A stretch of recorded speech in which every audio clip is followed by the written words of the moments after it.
Second row, 71 versus 72, then verse 73 for Charles Hunter. Some consecutive numbers. Where can they go? Where can they improve? Looking for some points here in 10 laps. We get ready as they rack 'em and stack 'em. A nice slow start here. Heat race number 3 brought to you by I Dig It.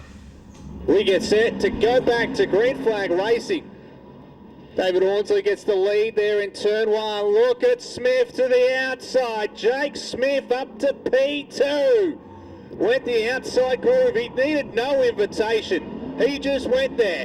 The Mapunga Grain 72 will now go to battle against David Hornsley. Side by side they are. We have a new race leader. Smith, Hornsley to P2, and there is no surprise. The McCullough is P3, but the caution lights will come on for big Kevin Reeves. Boy, oh. Car back ahead of the 72. Previous completed full lap. So unfortunately for Jake Smith, he needs to go back to work on the 64. That allows Corey McCullough in the 90 to tack right onto the tail of the 72. Gee, they were inside and outside. It was a good race in the opening 2 laps. Still plenty left in this one. Can David Aldersley, affectionately known as Buzzard, driving the FTW group number 64, fend off Smith, McCullough, Hibbert, Hunter, and Reeves now tacks back onto the tail. Jake, this is all we come to see, isn't it? There's so much to play out in this one. Certainly is. It's entertainment plus in this heat race, and this is only heat race number 3. There's 2 more to come as well. Heat 4, heat 5. It's a 1 heat race format here, and Buzzy's off. We're 1 lap down, 9 still to run. Green flag. He's aloft. Buzzy goes to the inside, slides up to the top in turn 2. Jake Smith is right behind him. 2, 3 car lengths between first and second.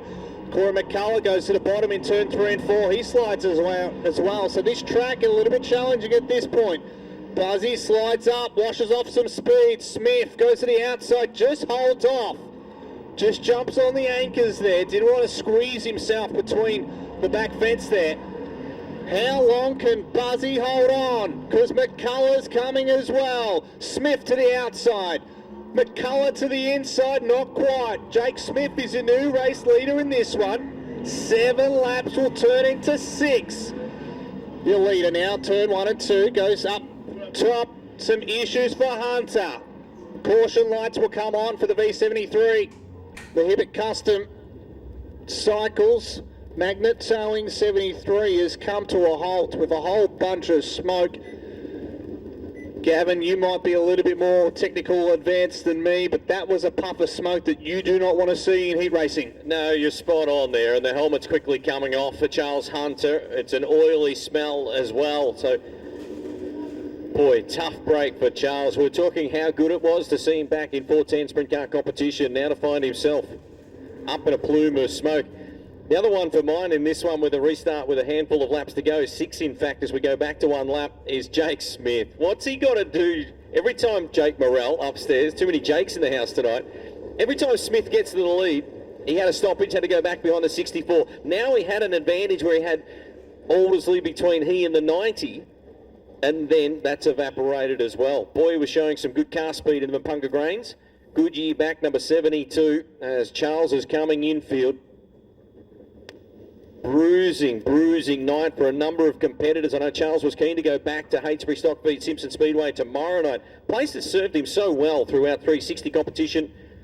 Helmet's just coming off and the ambers are still on. Charles, I fear the worst, mate, but tell me what happened. Yeah, I think that's the end of that, mate. It's not the swan song we wanted, you know. Giving it up after this year, my heart breaks, you know. It's been a long few years and yeah, definitely not the way I wanted to do it. Bad luck, mate. We're about to go green. We'll catch up hopefully again with Charles here before the conclusion of this one. Jake Morrell, Jake Smith will lead you away from David Aldersley. Let's see how we go here from Smith. Leads us away and gets us underway pretty quickly as well. We were just out of turn 3 until he put the foot down. And away he goes to the top side again in that 72. Mapunga Grains currently occupies P1. Hornsley occupies P2, but not for long. Corey McCullough just puts one in for good measure, now into P2. So McCullough will now go after a leader in Smith. Hornsley in P3. Andy Hibbert as well occupies P3. And Kevin Reeds holds on. 5 laps now turn into 4. And there's 5 competitors left. Smith holding on to a nice lead here in command. 3, 4, 5 car lengths between first and second. You double that back to third where Ormsley is. Hibbert as well in that Indy Race Parts number 71, thanks to Domain Ramsey, who's running a 2-car team here tonight. He's going to go up and trying to make something happen on David Ormsley. Laps will run out next time by for your leader, which is Jake Smith. He'll take the white flag against Corey McCullough, who's been able to hold him off. Did the hard work early, and now will reap the benefits. Smith, white flag, same as McCullough. Smith, who started out at P4, now in P1, he's moved up. He'll take maximum points. He's just got to get around 2 turns. Goes a little bit high in that mid-track, trying to defend. Yes, he does. Picks up a heat race win. Jake Smith, Corey McCullough in second. Great battle here for third and fourth. David Ormsley picks up 3. Andy Hibbert in P4 and Kevin Reeves in P5. Done and dusted. 10 laps just like that. A couple cautions in between. But the Mapunga Grains V72 picks up the win. And wasn't that entertaining? All the way from P6, McCullough moves up to P2.